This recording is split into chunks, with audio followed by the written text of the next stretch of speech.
Why? What does it mean? I haven't the foggiest. Isn't that unexpected? Welcome to MojoPlays, and today we are speculating about the future of Sony's God of War series. Oh, an artifact from the River Empire. Never been myself. Here it's lovely.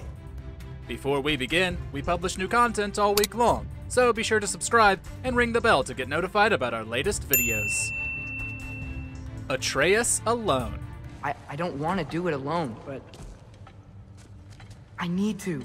We'll start with a theory that pretty much every fan has already discussed. At the end of God of War Ragnarok, Atreus leaves Midgard for a solo mission to find the remaining giants. Well, there's a new game's plot right there. Additionally, Ragnarok made Atreus playable, so a new game could theoretically expand on the mechanics we've already seen. Without Kratos or a pantheon to fight against, many have guessed that if Sony does go in this direction, it will be a smaller title similar to Uncharted: The Lost Legacy or Spider-Man Miles Morales. Regardless, it's a thread left somewhat dangling that deserves a follow-up in one way or another. You could always come with me. We could fight Odin together. Not done with Norse. We could have made the Nine Realms better! Instead of going the trilogy route, Sony surprised many players after Ragnarok's announcement by stating it would be the end of the Norse saga. But what if it wasn't? Atreus' search for the giants isn't the only thing left unresolved by the end. There's the falling out with Sindri, who blames Brock's death on Atreus. That could be a feature of an Atreus solo adventure. But there's also the matter of Kratos joining Freya's council at the end of the Valhalla DLC, promising to serve with peace in mind. I could not have done so without my friends. I am grateful. Then there's the financial and critical success this current God of War era has received. It wouldn't be surprising if Sony went back on its word and gave Kratos a third Norse game. What did you see in there, brother? Path. Full-blown Loki. Looks like he did more than that. Move it, or we'll pick up where he left off. This was a pretty popular theory leading up to Ragnarok, but it could still prove to be true despite how that game ended. As we all know, the giants had another name for Atreus, Loki. Loki. That's the name your mother wanted for you when you were born. Whether you're more familiar with the Marvel incarnation or the actual figure from the Legends, it matters not. In most tales, Loki is, at best, an annoying prankster, and, at worst, the most vile villain imaginable. My brother. He killed 80 people in 2 days. He's adopted. The games have shown these darker sides in Atreus. In the first game, he murders Modi after finding out he's a god, feeling he can do whatever he wants. In Ragnarok, revenge plays a big part in his drive to bring Odin down. It could be compelling, albeit tragic, to explore these worrisome aspects further. Just leave me alone. Listen. Let go of me! Listen! Let go! Adult Atreus. What is it? It's what drives me. You feel it, don't you? Feels like knowledge. But let's say Atreus doesn't turn evil.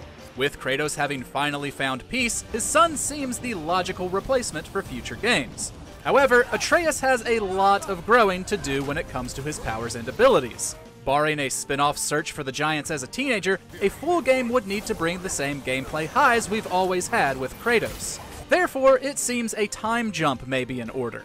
An adult Atreus would be more attuned to his power set, which would be more satisfying for the player to master. Sony could still keep Kratos around, just in a more supportive role. Would you join me? God of Peace. I'm a god. Why did you wait so long to tell me? As we now know, a ton of other mythological pantheons exist in the God of War universe, not just Greek and Norse. But with his angriest days behind him, it seems unlikely Kratos would travel to another, or that he would pick a fight without good reason. There is no forgiving you. You chose! Valhalla ended with him joining Freya's council, so what if Kratos sought to bring peace to the deities of another region? There are a ton of mythologies, some theorized to be the next step for the series, that have tales and figures just as violent as those we've already seen. Having Kratos be on a mission of peace, regardless of what mythology is explored next, could be an interesting change of pace. If Tyr can do it, so can he. I have one last weapon to show you. I think you'll enjoy it, if that's the word. A brand new style. My vengeance ends now. Yeah, this may be a boring theory, but it's a theory nonetheless. When Sony brought Kratos from Greece to Midgard, there was more than just a change in setting and pantheon. The tone was far more self-reflective, with Kratos being more concerned about keeping his son safe than brutally dismantling everyone in his path, mortal or otherwise. Boy, beneath the floor, now. But you told me never to go down there. Who is that? I do not know. What's he talking about? I do not know. Get in.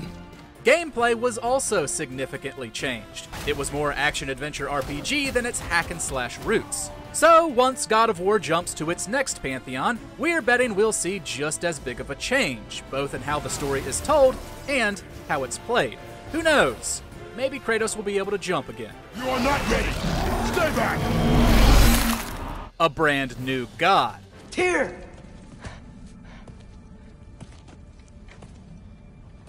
What trickery is this, Odin? Admittedly, this theory seems the least likely given how popular a character Kratos is, but if done right, it could still be a great entry. If Sony believes that Kratos' time in the spotlight is truly over, but wants to keep the IP going with other mythologies, it doesn't necessarily need to include him. I know, blasphemy. But by not having him, Sony would have less ties to abide by. We could see a game focusing on a different God of War from an unexplored mythos being just as riveting. And if Sony did not want to abandon Kratos and Atreus, the studio could always tell this story and have it connect to the other games, leading to a grander follow-up with the Ghost of Sparta. You are more than that. Mimir's homeland. Look, clearly that's Tyr. Traveling somehow. Perhaps magically. There are several viable theories for what pantheons the series could adapt next. One would be a shift to Celtic myth.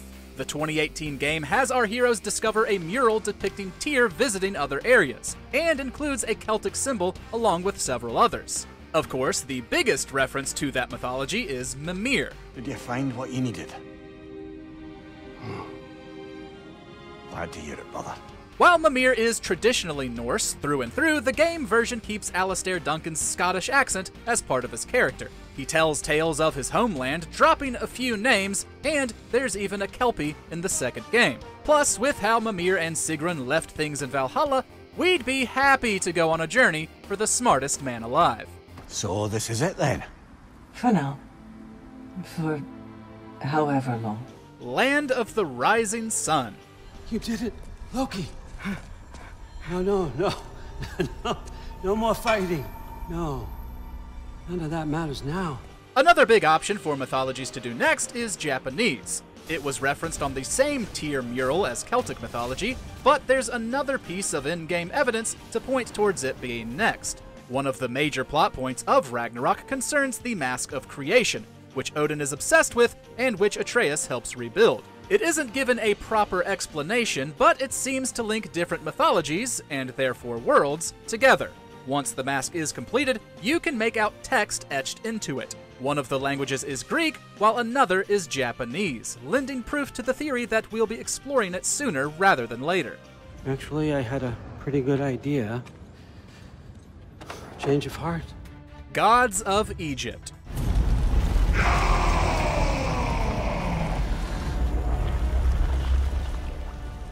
Of all the mythologies God of War could cover next, Egyptian just might be the most likely. Like Celtic and Japanese, it's also referenced on the same mural of Tyr, and Egyptian is the third language seen on the Mask of Creation. However, there's grounds to venture to Egypt in a game as Kratos has already been there.